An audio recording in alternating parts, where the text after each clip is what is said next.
Hai, selamat malam. Tidurlah sekarang. Jika gelapnya sang malam menghampirimu, di penghujung hari ini, hanya kata demi kata yang menemani malam di tempat tidurmu. Hari ini telah larut, saatnya saya membacakan dongeng. Cerita yang pertama, si kancil dan kuda sombong. Pada suatu hari, kancil pergi berjalan-jalan melewati pinggir hutan.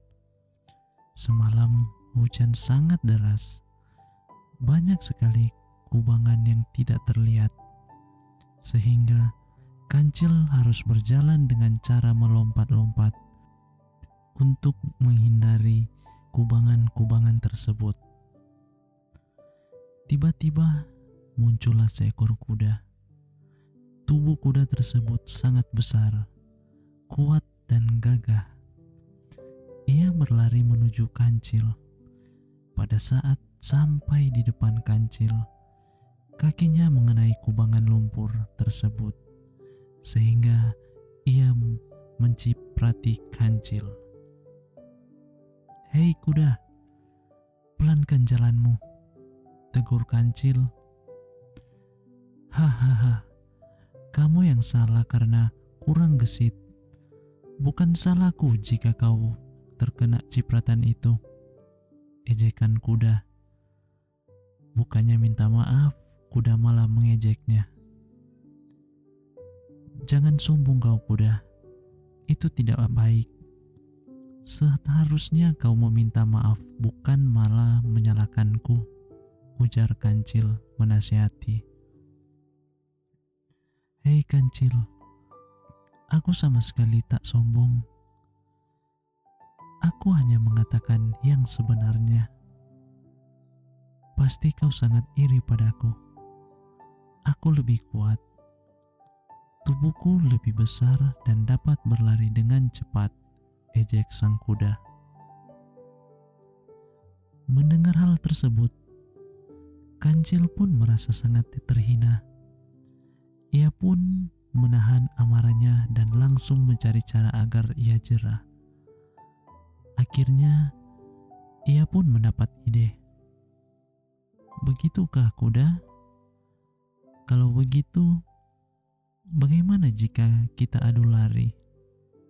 Kita buktikan siapa yang dapat berlari dengan cepat," ujar kancil menantang. "Sudah jelas aku yang akan menang. Tapi baiklah, aku akan menghargai dan menerima tantanganmu itu," ejek sang kuda sambil tertawa. Akhirnya mereka pun sepakat untuk mengadakan pertandingan lari hari esok. Berita tersebut terdengar oleh seluruh hutan. Kancil pun berlatih dengan semangat. Begitu pertandingan dimulai, pada awalnya kuda yang memimpin di depan. Namun, pada saat memasuki hutan, kuda mulai kesulitan karena pohon-pohon yang sangat tinggi, akar yang melintang, kubangan di mana-mana, dan semak yang menutupi jalan. Berbeda dengan kancil, ia bergerak dengan gesit tanpa halangan. Karena latihannya, ia hafal dengan jalan yang berada di dalam hutan. Akhirnya kancil yang sampai di garis akhir terlebih dahulu. Semua penduduk hutan tidak menyangka dan bersorak-sorak gembira. Sementara sang kuda sampai di garis akhir dengan menahan rasa malunya. Sejak saat itulah, kuda jarang terlihat di hutan dan tidak lagi menyombongkan dirinya. Cerita berikutnya, dongeng si kancil dan buaya. Alkisah, buaya dan kancil tinggal di wilayah yang sama. Sudah lama buaya mengincar kancil untuk dijadikan santapannya. Namun, kancil selalu bisa menghindar dari kejarannya. Ia adalah hewan yang banyak akal sehingga buaya selalu kesulitan untuk menangkapnya. Meski selalu lolos dari kejaran buaya, namun lama-lama Kancil merasa khawatir juga. Karena itu, ia pindah rumah ke daerah lain untuk menjauhi buaya. Ia tinggal di bawah sebuah pohon besar di hilir sungai. Awalnya, buaya merasa bingung karena tidak melihat Kancil di tempat biasanya. Maka ia pun mencarinya ke sana kemari, bertanya kepada para hewan yang ditemuinya. "Oh, Kancil pindah ke pohon di dekat hilir sungai," kata burung kecil yang ditanya oleh buaya. Tentu saja buaya senang mendengar informasi itu. Segera saja ia pergi ke tempat yang dimaksud oleh si burung. Ia sudah tidak sabar lagi untuk memburu si Kancil. Ia benar-benar merasa penasaran, ingin menikmati daging Kancil yang sudah lama ia idam-idamkan. Setelah berhasil menemukan tempatnya, buaya pun pindah ke sana juga. Namun Kancil masih belum mengetahuinya. Selama berhari-hari, buaya mengawasi Kancil. Ia mempelajari kebiasaan Kancil seraya merancang strategi untuk menangkapnya. Dari pengamatannya itu, tahulah si buaya bahwa si Kancil sering pergi ke sebuah pulau kecil yang ditumbuhi pohon-pohon apel di dekat tempat tinggal Kancil. Untuk sampai ke sana, si Kancil biasanya menyeberangi sungai dengan melompat beberapa batu besar yang ada di antara tempat tinggal Kancil dengan pulau tersebut. "Aku punya ide," seru buaya. Ketika Kancil pergi ke pulau kecil, buaya bersembunyi di balik batu di tengah sungai. Ia menunggu Kancil melompat ke batu itu. Hari itu, Kancil puas memakan buah-buahan yang ada di pulau kecil. Kemudian, ia pun pulang dengan riang. Ia melompat dari sisi sungai ke batu-batu untuk sampai ke rumahnya. Namun, setiba di tengah sungai, ia melihat bayangan dari batu yang hendak dilompatinya tampak lebih tinggi dari biasanya. Akal cerdas si Kancil segera menangkap bahwa ada sesuatu yang tidak beres. Jangan-jangan ada buaya di balik batu itu. Batin Kancil curiga setelah berpikir. Ia berhasil mendapatkan akal. Ia berteriak ke arah batu. "Hai batu, gimana kabarmu?" Hening. Tidak ada jawaban. Kancil kemudian bertanya lagi. "Ada apa batu sahabatku? Biasanya kau menjawab sapaanku." "Oh, jadi biasanya batu ini berbicara," batin buaya yang sedang berdiam diri di batu itu. "Kalau begitu aku harus berpura-pura menjawabnya supaya Kancil tidak curiga."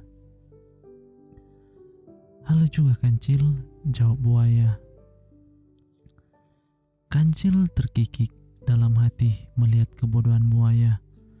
Lantas ia berkata, "Jadi kau ada di situ ya buaya? Tak kusangka kau mengejarku sampai kemari." Buaya kaget. Rupanya penyamarannya sudah ketahuan. Sadarlah ia bahwa Kancil telah mengakalinya. Ia benar-benar kesal dengan kebodohannya sendiri. "Ya, aku mengejarmu ke sini karena ingin memakanmu," sahut buaya jengkel. "Baiklah, kali ini kau berhasil menjebakku," jawab Kancil sambil mempersiapkan siasat berikutnya. "Bukalah mulutmu lebar-lebar agar aku bisa melompat ke dalamnya." Kancil benar-benar cerdik. Ia tahu bahwa mata buaya akan tertutup saat buaya membuka mulutnya lebar-lebar. Dan sesaat setelah buaya membuka mulutnya, Kancil segera melompat ke atas kepala buaya, lalu melompati batu lainnya dengan lincah. dan setelah tiba di tepi sungai, segera memanjat pohon besar tempat tinggalnya. Lagi-lagi selamatlah Kancil dari kejaran buaya. Itu semua berkat kecerdasan yang jauh melampaui buaya. Sementara buaya terpaksa gigit jari karena lagi-lagi gagal menangkap Kancil yang sudah lama diincarnya.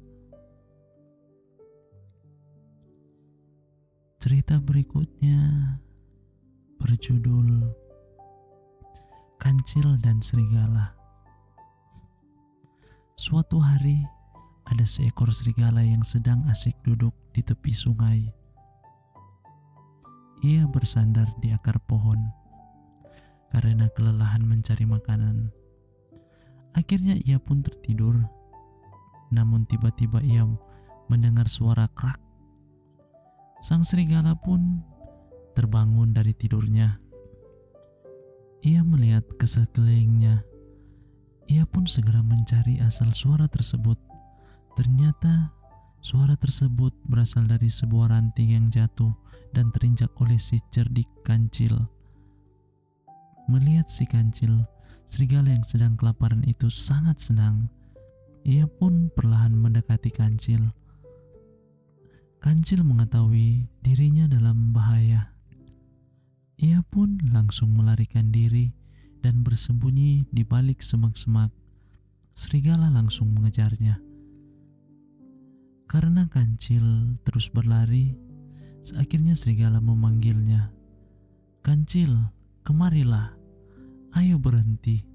Aku tidak akan menyakitimu," teriak serigala.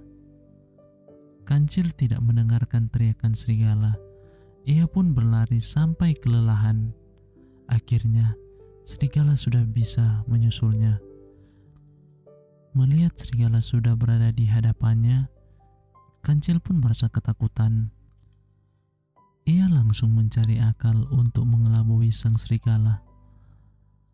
Karena Kancil adalah binatang yang sangat cerdik, ia pun segera mendapatkan akal untuk meloloskan diri dari serigala. "Ada apa, Tuan Serigala? Sudah lama kita tidak bertemu," Kancil bertanya dengan santai. "Sudah lama aku mencarimu ke sana kemari. Sekarang jangan banyak omong lagi. Sudah saatnya kau menjadi santapanku hari ini. Aku adalah Raja Hutan. Siapa saja harus tunduk di bawah perintahku." "Raja Hutan? Siapa? Kau Raja Hutan ini?" "Sebelum aku sampai ke sini, aku pergi untuk mencari minum di sebuah danau. Aku bertemu dengan seekor serigala yang sangat gagah perkasa. Ia mengaku sebagai Raja Hutan. Serigala tersebut pun ingin memangsaku seperti kau saat ini. Namun, karena aku kehausan, akhirnya aku meminta izin untuk minum dan kembali menemui dia. Jika kau ingin memangsaku, sebaiknya kamu mengalahkannya karena dagingku terlalu sedikit untuk dibagi menjadi dua," kata Kancil menjelaskan. "Benarkah? Siapa yang berani mengaku sebagai Raja Hutan ini? Di mana dia sekarang?" tanya serigala geram. "Raja Hutan tinggal di sebelah sumur yang sangat dalam di tengah hutan," jawab Kancil. "Antarkan aku ke sana.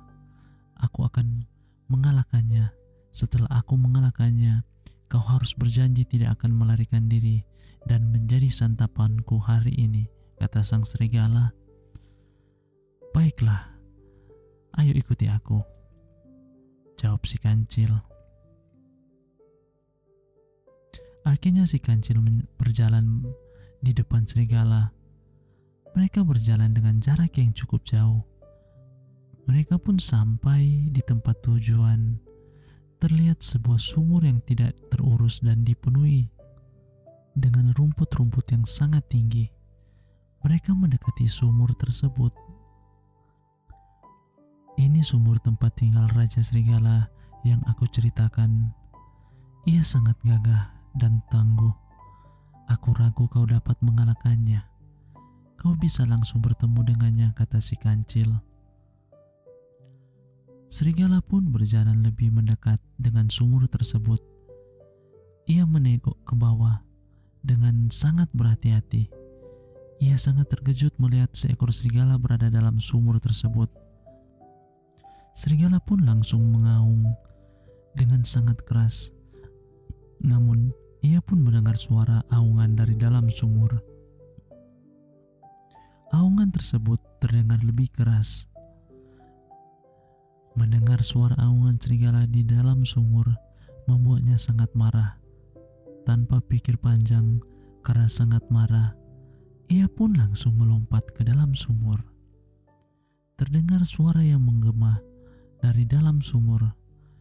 Tiba-tiba dalam sekejap, air yang awalnya sangat jernih berubah menjadi keruh.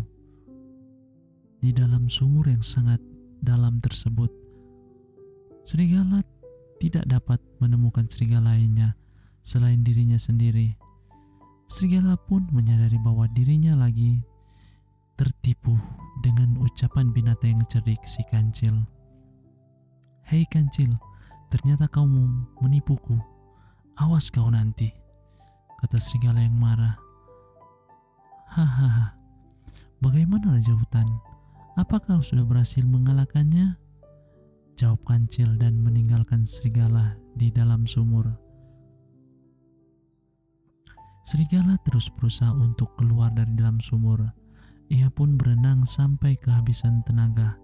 Karena kelelahan dan usahanya tidak membuahkan hasil, akhirnya tubuhnya tenggelam ke dalam sumur, sementara si kancil dengan gembira melanjutkan perjalanan. Cerita berikutnya, si kancil anak nakal dan babi sombong. Pada suatu hari, hiduplah seekor babi yang sangat gemuk. Babi itu sangat kuat. Mulutnya terdapat taring yang sangat tajam dan panjang. Si babi adalah raja hutan.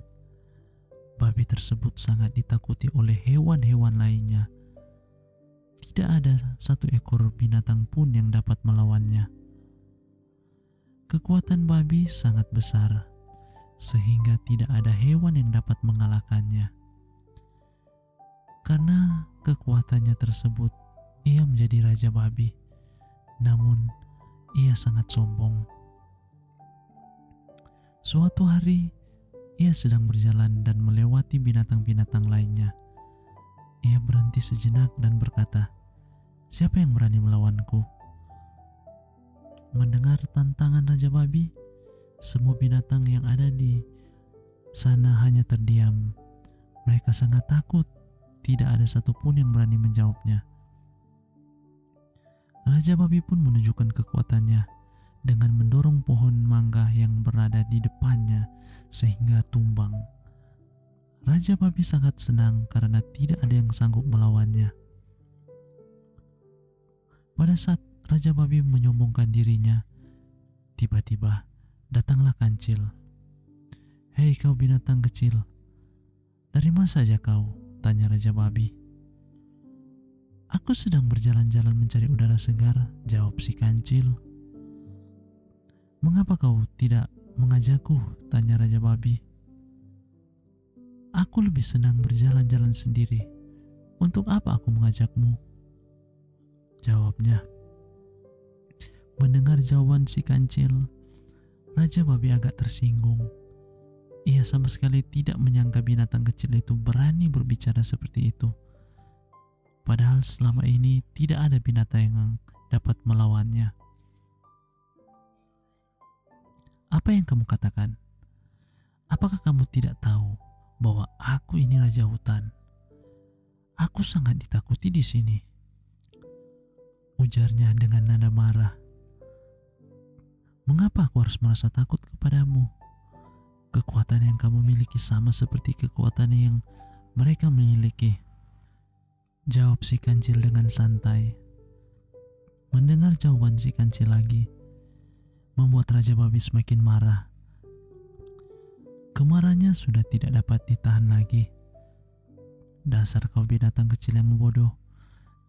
Sepertinya aku sangat lapar, dan aku lihat dagingmu sangat lezat, kata Raja Babi dengan marah.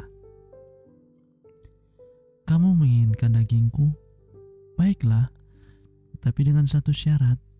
Kamu harus mengalahkanku dalam sebuah pertandingan yang akan kita lakukan besok. Besok kita akan bertanding. Siapa yang lebih kuat? Jika kamu yang menjadi pemenangnya, kamu boleh memakan dagingku. Tetapi jika aku yang menang, kamu harus tunduk kepadaku, jawab menantang. Hahaha, lumayan bagus usulmu ini, hei binatang kecil, jawab si babi menyetujui tantangan itu. Semua binatang kembali ke rumah masing-masing. Mereka sangat tidak sabar menunggu besok melihat pertandingan antara Raja Babi dan Kancil yang kecil. Berapa hari yang lalu, Kancil membuat topeng yang mirip dengannya. Topeng tersebut terbuat dari kayu yang sangat keras. Topeng tersebut sangat mirip dengan wajahnya, sehingga setiap orang yang melihatnya tidak akan ada yang tahu bahwa ia memakai topeng, termasuk Raja Babi. Malam harinya, Kancil beristirahat untuk mengumpulkan tenaganya. Pagi telah tiba, waktu yang dinantikan pun tiba. Semua binatang sudah berkumpul di tempat pertandingan. Mereka sangat tidak sabar menyaksikan pertandingan yang sangat langka. Mereka mulai bersorak ketika sang Raja Babi tiba. Tidak lama kemudian si Kancil pun tiba. Penonton bersorak riang dan tepuk tangan dari semua penonton. Setelah diberikan aba-aba oleh gajah, akhirnya mulailah pertandingan itu.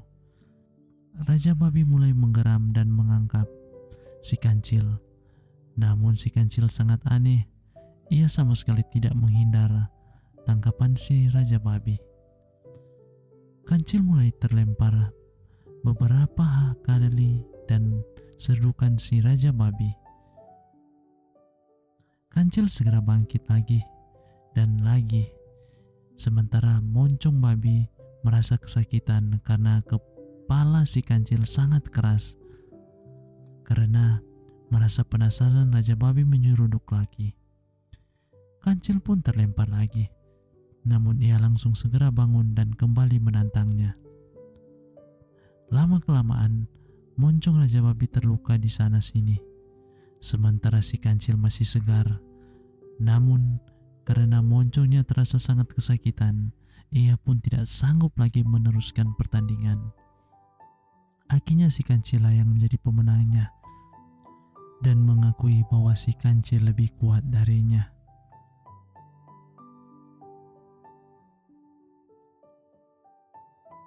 Cerita selanjutnya, Kancil mencuri mentimun. Hutan sedang dilanda kemarau panjang. Akibatnya, makanan di sana habis. Sungai pun mengering. Mau tak mau, binatang di hutan harus keluar untuk mencari makanan. Tak terkecuali Kancil. Ia sedang kebingungan mencari makanan. Kemana aku harus mencari makanan? Jika bertahan di hutan ini, bisa-bisa aku mati kelaparan, gumam Kancil. Kancil pun berjalan keluar hutan.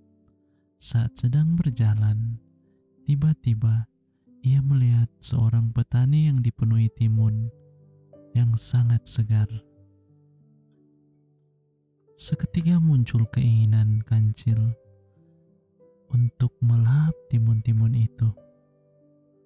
Mungkin tidak apa-apa jika aku memakan sedikit timun milik petani, ucap Kancil.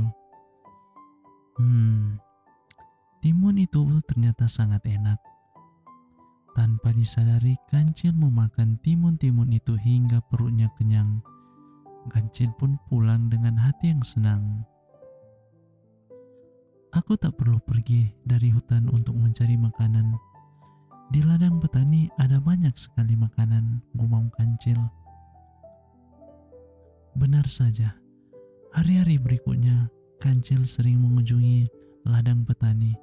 Ia memakan timun-timun milik petani. Lama-lama, petani menjadi geram. Aku harus memberi pelajaran untuk si pencuri. Tapi bagaimana caranya, pikir petani. Petani terus berpikir, sampai akhirnya ia menemukan sebuah ide. Petani mengambil bajunya yang sudah tak dipakai, taping dan kelapa. Lalu ia menyatukan semua itu, membentuknya menjadi orang-orangan sawah. Kemudian ia meletakkannya di ladang timun. Kau akan ketakutan begitu melihat orang-orangan sawah ini, gumam petani. Kancil yang merasa lapar pun kembali ke ladang petani. Ia sudah tak sabar ingin segera makan timun sebanyak-banyaknya. Aku akan membuat perutku kenyang agar tak berkali-kali kembali ke ladang ini. Kalau perlu, aku akan membawa timun-timun itu pulang untuk persediaan makanan, ucap Kancil. Oh alah, betapa terkejutnya Kancil saat mendapati ada orang yang menjaga ladang petani. Kancil yang berniat mencuri pun kemudian bersembunyi sambil menunggu orang itu pergi. Tapi sudah lama ia menunggu, orang itu tak juga pergi dari tempatnya. Kancil yang sudah sangat lapar akhirnya menyerah. Ia pun kembali ke rumah tanpa membawa timun.